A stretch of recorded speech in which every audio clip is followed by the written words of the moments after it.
నమస్తే, welcome to Telugu Rajyam political updates, sponsored by EIPL corner stone.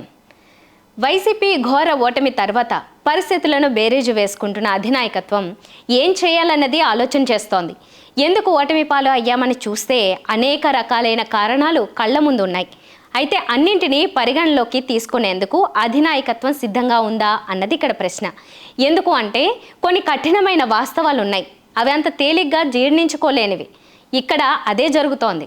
అధినాయకత్వానికి కేడర్కి మధ్య గత 5 ఏళ్లుగా అతిపెద్ద గ్యాప్ అయితే ఏర్పడింది.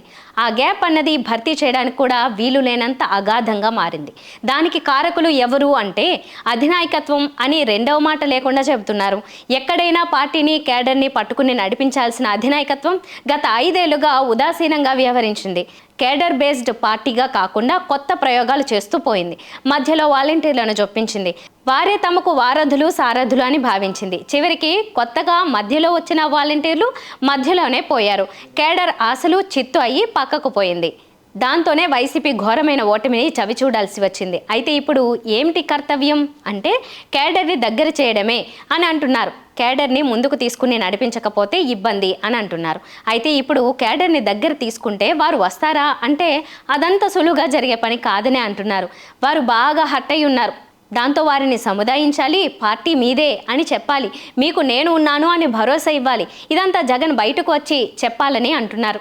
కేడర్ విషయంలో కొన్ని తప్పులు జరిగాయని జగన్ బాహాటంగా చెప్పాల్సి ఉంటుంది అని అంటున్నారు. దానికంటే ముందు భారీ స్థాయిలో కేడర్తో సమావేశం ఏర్పాటు చేసి గ్రౌండ్ లెవెల్లో వారి నుంచి ఫీడ్బ్యాక్ తీసుకోవాల్సి ఉంది అని అంటున్నారు. అంతేకాదు కేడర్తో ఇక కలిసి పనిచేద్దాం, జరిగిందేదో జరిగిపోయింది, మీకు నాకు మధ్యలో ఎవరూ లేరు, మీరే నాకు సారథులు వారధులు అని జగన్ చెప్పాల్సి ఉంటుందని అంటున్నారు. అయితే జగన్ ఆ మాట చెబుతారా అని అంటున్నవారు ఉన్నారు. జగన్తో సహా పార్టీ పెద్దలైతే జనాలే ఓడించారు తప్ప తామేమీ తప్పు చేయలేదని భావిస్తున్నారు. వారంతా ఇంకా అదే భ్రమలలో ఉన్నారని అంటున్నారు. ఇంత పెద్ద ఎత్తున డిజాస్టర్గా ఎన్నికల్లో వైసీపీకి ఫలితం వస్తే కూడా తప్పులు లేవని తప్పుకోవడం సరికాదు అనే అంటున్నారు. దానికి బదులుగా ఓపెన్గా మాట్లాడుతూ జరిగిన తప్పులను గుర్తించామని, ఇక మీదట పొరపాట్లు జరగనేమని చెప్పాలి. మరి జగన్ నుంచి ఈ తరహా అపీల్ ఆశించవచ్చా అంటే పార్టీలోనే డౌట్లు వ్యక్తం చేసేవారు ఉన్నారట. మరి వైసీపీకి పూర్వ వైభవం రావాలి అంటే జగన్ కేడర్తో గ్యాప్ని తగ్గించుకోవాల్సిందే అంటున్నారు. చూడాలి మరి ఏం జరుగుతుందో. Please do subscribe to Telugu Rajyam channel. Please do subscribe to Telugu Rajyam channel.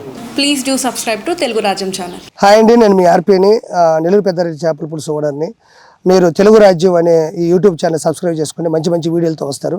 Thank you so much. Hi people, I'm Sonakshi Verma and you please watch Telugu Rajyam and please subscribe to the channel.